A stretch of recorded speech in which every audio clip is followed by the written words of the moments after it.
Alrighty, well, I'm back, and I don't know where my little yellow paper with my lice on it went, but most of you have seen it, and it's got to be over at the school, so we're just going to talk about it, and I'm pretty sure there's pictures in your book, so we'll just go from there.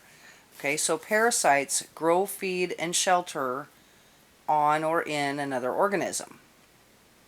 Okay, it has to have a host to survive. Okay, any parasite.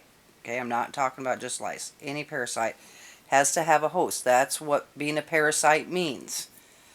Okay, humans, animals in food, on plants and trees, in the water. When I first moved here and people would tell me that they got chiggers in their yard, I thought they were crazy because where I came from, the only time you got chiggers was at certain times of the summer in the lake water. I'd never heard of chiggers being like in the grass. I've never heard of such a thing. So I have learned since I moved to this state.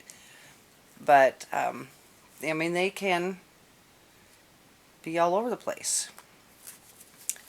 Humans can get internal parasites acquired by eating fish or meat that has not been properly cooked.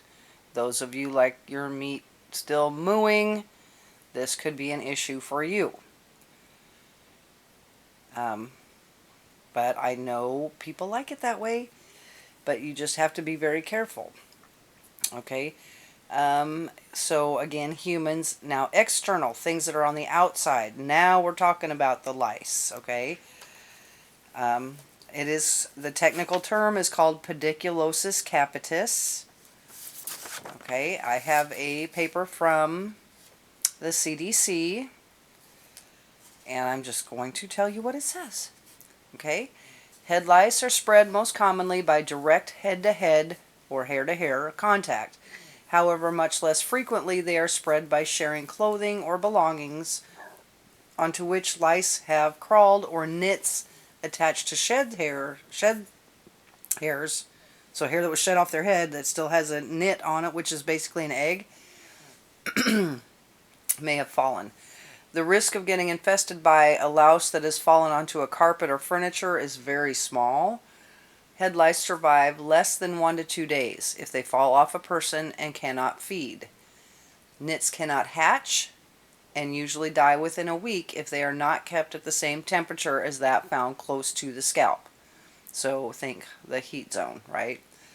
Okay, steps that can be taken to help prevent and control the spread of head lice. Obviously, avoid head-to-head contact during play and other activities at home, school, and wherever. Sports activities, playground, slumber parties, camp, things like that. Do not share clothing such as hats, scarves, coats, sports uniforms, hair ribbons, or barrettes. Okay. Which I know some of you probably played softball and probably shared that helmet. That's not always a good thing. And some of you were cheerleaders and you shared hair ribbons or hair bows, things like that. Not always a good thing to do. Definitely don't share combs, brushes, or towels. Disinfect combs and brushes used by an infested person.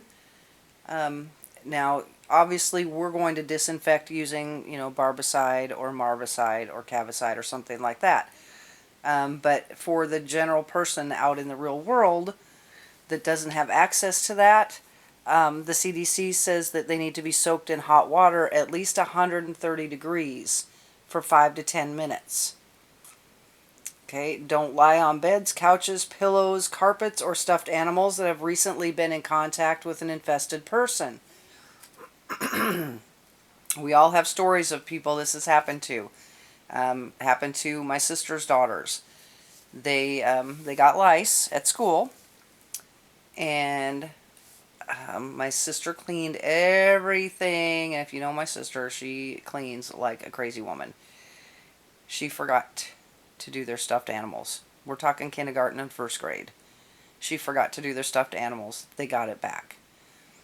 Just bag that stuff up. Just tell them, just bag it up. You know, just bag it up. It's just a day or two.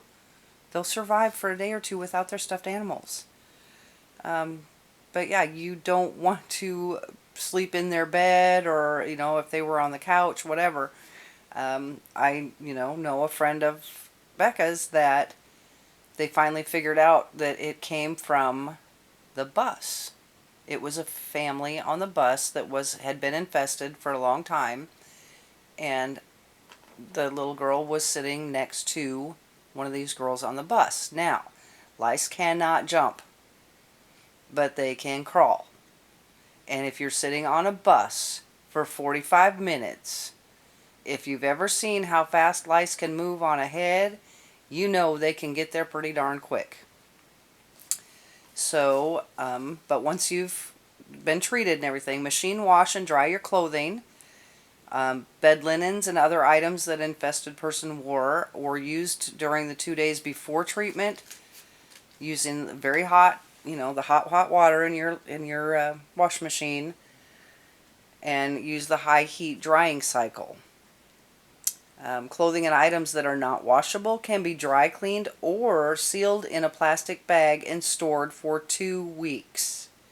Now, mind you, they can't live for more than 1 to 2 days.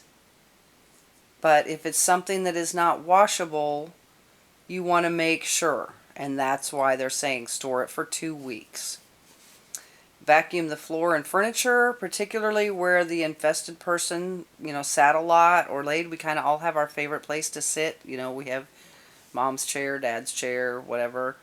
It's kind of like at church when you sit in the wrong spot, people look at you funny. Okay. It doesn't take a whole lot. You don't have to spend a bunch of money. Just clean things up. Do the vacuuming. Wipe things down. Bag up their clothes. Bag up their stuffed animals. Things like that. You don't have to spend a whole lot of money on this. Just clean. Do not use fumigant sprays or fogs. They will do absolutely nothing to control head lice, and they can be toxic if they're inhaled or absorbed through the skin. Okay. And then their little note at the bottom. To help control a head lice outbreak in a community, school, or camp, children can be taught to avoid activities that may spread head lice. Okay.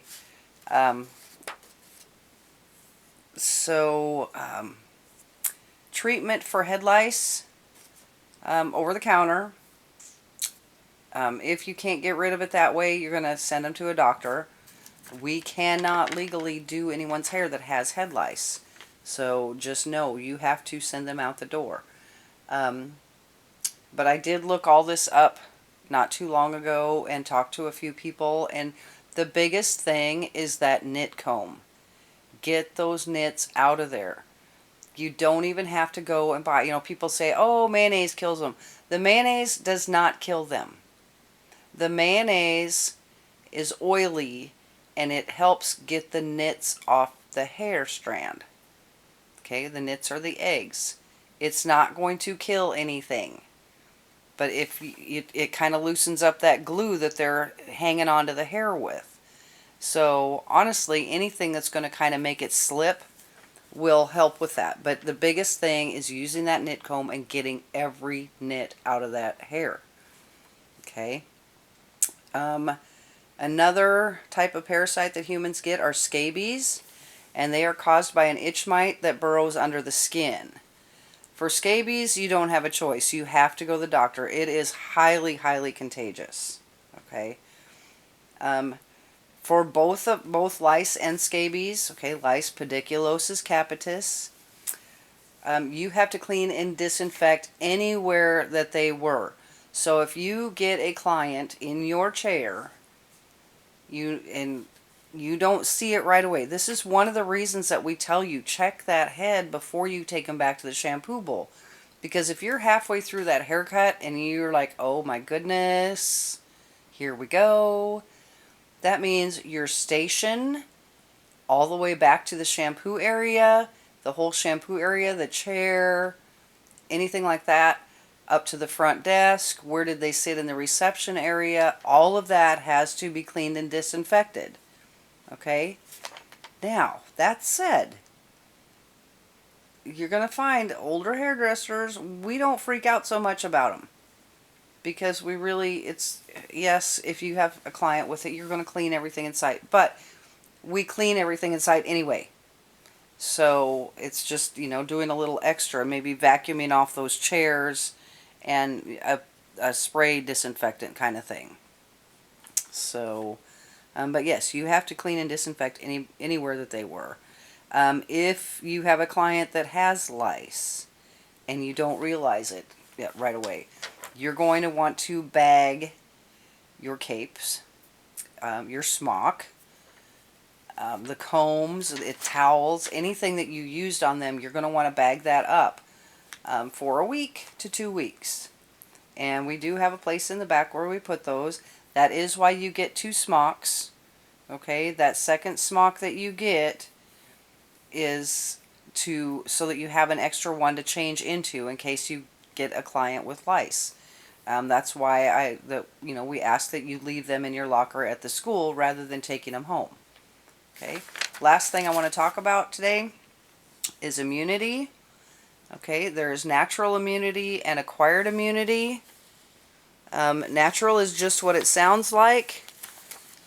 You're born with it. You are just immune. I have lost that piece of paper, but that's okay because I know about them. So yeah, natural immunity, you are just absolutely, you're born with. For some reason, I have never, keep my finger, knock on wood, hello. I've never gotten poison ivy. I have walked through it, not knowing it, and I've never gotten it. So, that is a natural immunity that I have, where my sister, if she sees a picture of it, is going to get it, okay? Everybody's different, but there are things that you have a natural immunity to. There is also acquired immunity. This is when you have something and you get sick and you go through the whole thing and you can't get it again. Okay, most of you, I realize, had chickenpox shots, but some of us had chickenpox. And once you've had chickenpox, you can't get chickenpox again. That's one of those things. I don't know what else to say. It's something that you have acquired, either by having it or by having vaccinations. Okay, the measles, mumps, rubella vaccination that you get when you're a baby. Okay, that is considered an acquired immunity because that was a shot. That's not something that was naturally in your system to begin with. It was added to your system, so you acquired that immunity. Okay, either it was a shot or you had it. Okay, and that is it for today.